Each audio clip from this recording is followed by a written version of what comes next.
Hello my students, आज मैं आप सभी को class 12 English first poem character of A happy life का हिंदी एक्सप्लेनेशन बताने जा रहा हूँ, जिसके कवि सर हेनरी वार्डन हैं। इनका लाइफ स्पैन अर्थात जीवन काल 1568 से 1639 तक रहा। तो आइए स्टूडेंट्स फर्स्ट स्टैंडर्ड से स्टडी आरंभ करें। How happy is he born and taught that serveth not another's will whose armor is his honest thought and simple truth his utmost skill। प्रस्तुत पद्यांश में कवि हमें एक प्रसन्नचित्त व्यक्ति के कुछ महत्वपूर्ण गुणों के बारे में बताता है। ये गुण स्वतंत्रता, ईमानदारी और सच्चाई है। तो दूसरे पंक्ति से अर्थ देखें। दैट जो अर्थात जो व्यक्ति, आयन अदर्स, आयन अदर एक दूसरा या दूसरे, तो आयन अदर दूसरों के डिजायर इच्छा अनुसार, नाट नहीं सर्फ सर्फ सेवा करता है या कार्य करता है। तो दैट जो व्यक्ति, आयन अदर्स दूसरों के दिल डिजायर इच्छा अनुसार, नाट नहीं सर्फ सेवा करता है या कार्य करता है। जो व्यक्ति दूसरों के इच्छा अनुसार कार्य नहीं करता है, ही वो बार्न बर्थ जन्म से अर्थात अपने जन्म से, आर टाट आर लर्निंग अथवा शिक्षा से, टाट आर लर्निंग एजुकेशन शिक्षा। तो ही बार नॉट टाट वो अपने जन्म अथवा शिक्षा से, हाउ कितना, हैप्पी प्रसन्न, इज होता है या रहता है। तो how happy he born not टाट वो अपने जन्म अथवा शिक्षा से कितना प्रसन्न होता है। तो इन दो पंक्तियों का एक बार पुनः देखें। That serveth not another's will वह व्यक्ति जो दूसरों के इच्छानुसार कार्य नहीं करता है, ही बार नॉट टाट वो अपने जन्म अथवा शिक्षा से, हाउ हैप्पी कितना प्रसन्न होता है अर्थात बहुत प्रसन्न होता है। Whose armour is his honest thought, whose जिसका, आर्मर कवच, ढाल, सुरक्षा की एक वस्तु। तो हुज आर्मर जिसका कवच, हिज उसका, ऑनेस्ट सिंसियर ईमानदार पूर्ण, थॉट आइडिया विचार, इज होता है। तो हुज आर्मर जिसका कवच, हिज ऑनेस्ट थॉट इज उसका ईमानदार पूर्ण विचार होता है, या ऐसा भी कह सकते हैं जिसका ईमानदार पूर्ण विचार उसका कवच होता है। यहाँ इसका आशय है कि जब कोई व्यक्ति हर किसी के प्रति ईमानदार व सच्चा होगा, अर्थात किसी से किसी भी प्रकार का ईर्षा द्वेष नहीं करेगा, तो कौन सा ऐसा व्यक्ति होगा जो उस पर वार करेगा। इसीलिए कहा गया है कि जिसका कवच उसका ईमानदार पूर्ण विचार होता है। एंड सिंपल ट्रूथ, एंड और सिंपल साधारण, ट्रूथ सत्य, हिज उसकी, अटमोस्ट बेस्ट सर्वोत्तम, स्किल एबिलिटी कुशलता होती है। तो एंड सिंपल ट्रूथ और साधारण सत्य, हिज अटमोस्ट स्किल उसकी सर्वोत्तम कुशलता होती है। पूरे स्टैंडे का एक बार मिला के बता देते हैं।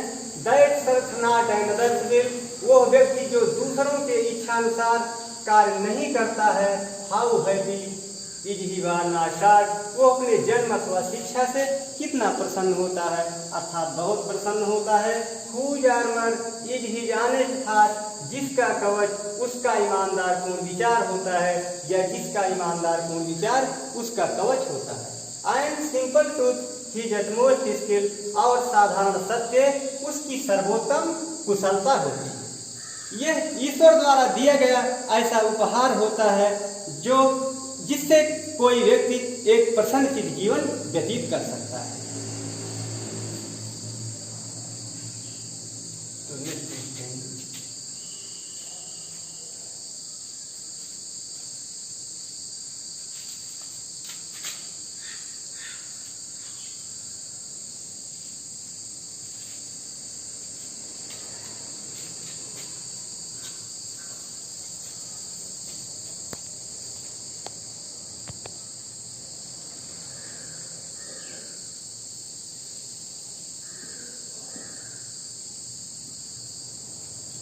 whose person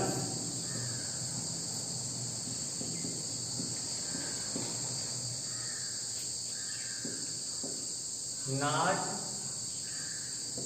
his master's art.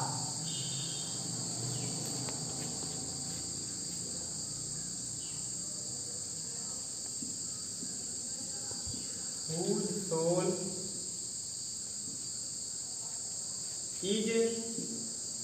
is still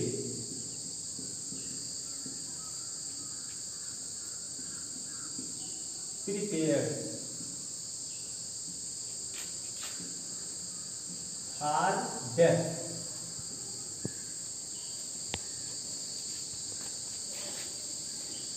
Untied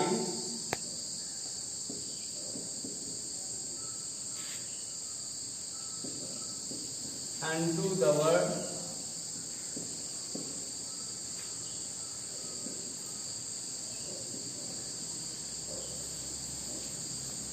care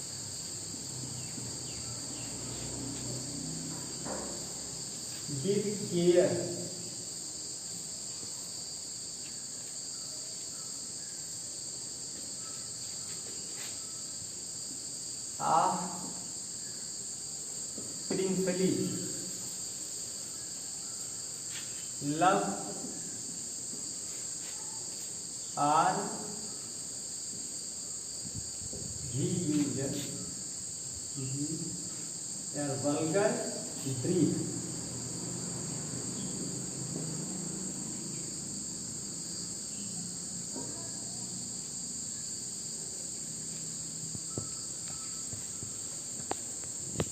तो सेकेंड स्टैंजा है whose passions not his masters are, whose soul is still prepared for death, untied, not tied, unto the world with care of princely love or vulgar grief. प्रस्तुत पद्यांश में कवि हमें एक प्रसन्नचित व्यक्ति के बारे में बताता है जो आत्मनियंत्रण रखता है, स्वयं पर नियंत्रण रखता है।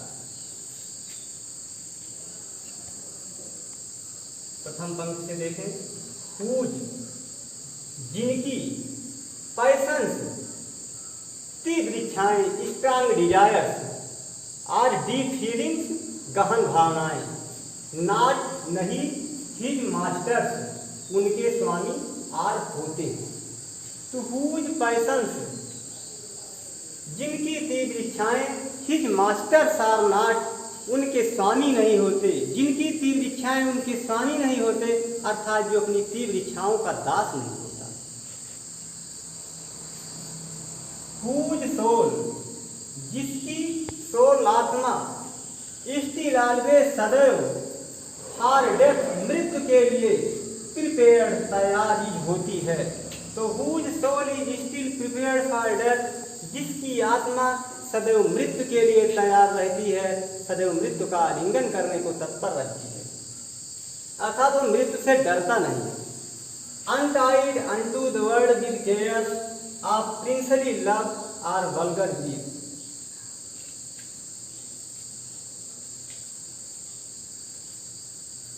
तो अनटाइड नॉट टाइड, ना बंधा हुआ, ना बंधा हुआ होता है। अनटू द वर्ल्ड, अनटू का अर्थ को से होता है, पर अर्थ हम भाव से में से भी ले सकते हैं। अनटू द वर्ल्ड संसार को not Tide, untied not Tide, ना बंधा हुआ होता है, संसार को ना बंधा हुआ होता है, अर्थात संसार से बंधा नहीं होता है। किससे नहीं बंधा हुआ होता है? विद केयर, परवाह से। किसके परवाह से? आप प्रिंसली लव, प्रिंसली लव राजकुमारों की कृपा, और अथवा वल्गर साधारण लोगों की ब्रीथ माने आलोचना। ब्रीथ माने होता है सांस, सांस का लेना। तो ऐसा भी कहा जाता है कि सांस लेने का तात्पर्य कुछ कहने से, कुछ आलोचना करने से है। तो यहाँ पे वल्गर ब्रीथ का तात्पर्य साधारण लोगों की, सांस से तात्पर्य साधारण लोगों की आलोचना से। तो untied unto the world with care of princely love और वल्गर ब्रीथ। जो अनटू द वर्ल्ड, इस संसार में या इस संसार से वल्गर ब्रीथ, साधारण वर्ग, अनटू द वर्ल्ड, जो इस संसार में प्रिंसली लव, राजकुमारों की कृपा, आर वल्गर ब्रीथ अथवा साधारण लोगों की आलोचना, केयर के परवाह विध से अनटाइट, नॉट टाइट, ना बंधा हुआ होता है। तो पूरा मिला के होगा कि जो इस संसार में राजकुमारों की कृपा अथवा साधारण लोगों की आलोचना के परवाह से ना बंधा हुआ होता है। तो पूरे स्टेंजे का एक बार पुनः देखते हैं। Whose passions not his masters are, जिनकी तीव्र इच्छाएं उनके स्वामी नहीं होते, अर्थात जो अपनी तीव्र इच्छाओं का दास नहीं होता। Whose soul is still prepared for death, जिसकी आत्मा सदैव मृत्यु के लिए तैयार रहती है। Untied unto the world with care of princely love or vulgar breath, जो इस संसार में राजकुमारों की कृपा अथवा साधारण लोगों की आलोचना के परवाह से बंधा हुआ नहीं होता।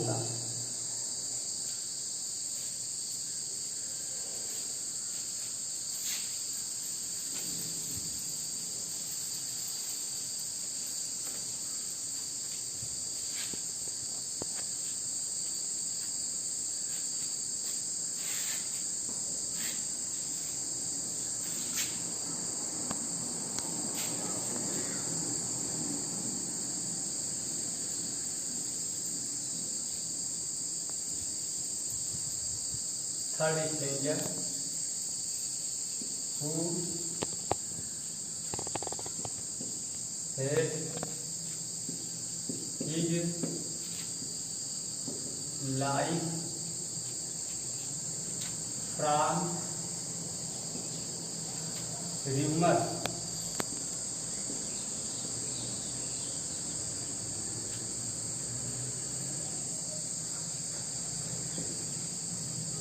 freed,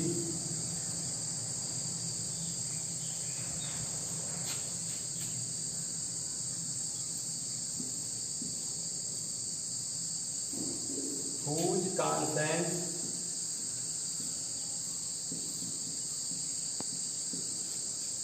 is his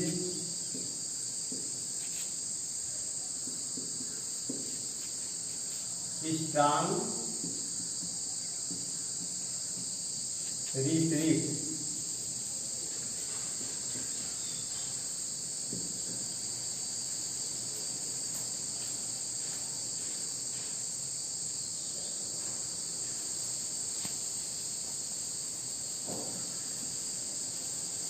whose state can neither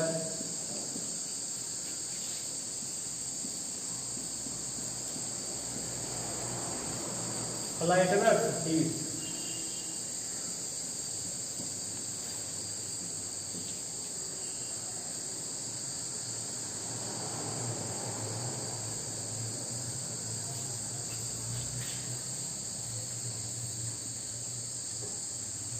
nor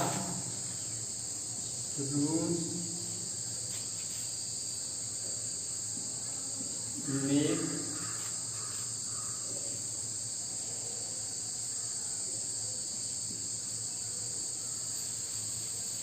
oppression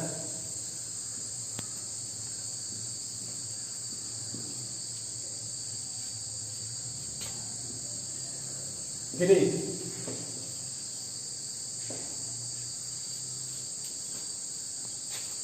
इसका देखें, हु जो हिज लाइफ अपने जीवन को, र्यूमर्स अफवाहों से, हियरसेज फ्रीड मुक्त, फ्रॉम र्यूमर्स अफवाहों से फ्रीड मुक्त, हाइड रखता। तो who had his life from rumours freed, जो अपने जीवन को अफवाहों से हेट फ्रीड मुक्त रखता है। हुज कॉन्साइंस, जिसकी कॉन्साइंस अंतरात्मा, इनर सोल, हिज उसकी, स्ट्रांग मजबूत, रिट्रीट शेल्टर शरण स्थल, इज होती है, जिसकी अंतरात्मा उसकी मजबूत शरण स्थल होती है। कैसे कहेंगे कि जिसकी आत्मा उसकी मजबूत शरण स्थल होती है? क्योंकि जब कोई मनुष्य कठिनाइयों में उलझ जाता है तो वो सही मार्ग का ज्ञान अपनी अंतरात्मा से पाता है। इसीलिए कहा गया है कि जिसकी अंतरात्मा उसकी मजबूत शरण स्थल होती है।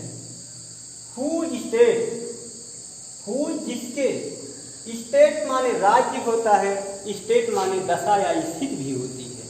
तो यहाँ पे स्टेट का तात्पर्य मेंटल कंडीशन, मानसिक स्थिति है। तो हुज स्टेट जिसके मानसिक दशा को नाइडर्स ना तो फ्लैटरर्स चापलूस लोग काइंड पुष्ट कर सकते हैं, अर्थात प्रभावित कर सकते हैं। फीड माने खिलाना, पिलाना, पुष्ट करना या प्रभावित करना। तो whose state can neither flatter feed, ना तो जिसके मानसिक दशा को चापलूस लोग प्रभावित ही कर सकते हैं, अर्थात एक प्रसन्नचित्त व्यक्ति फाल्स फ्लैटरी से प्रभावित नहीं होता। नार रून मेक ऑपरेशंस ग्रेट, नार माने ना तो, रून जिसका विनाश, ऑपरेशंस शत्रुओं को, ग्रेट महान, मेक बनाता है।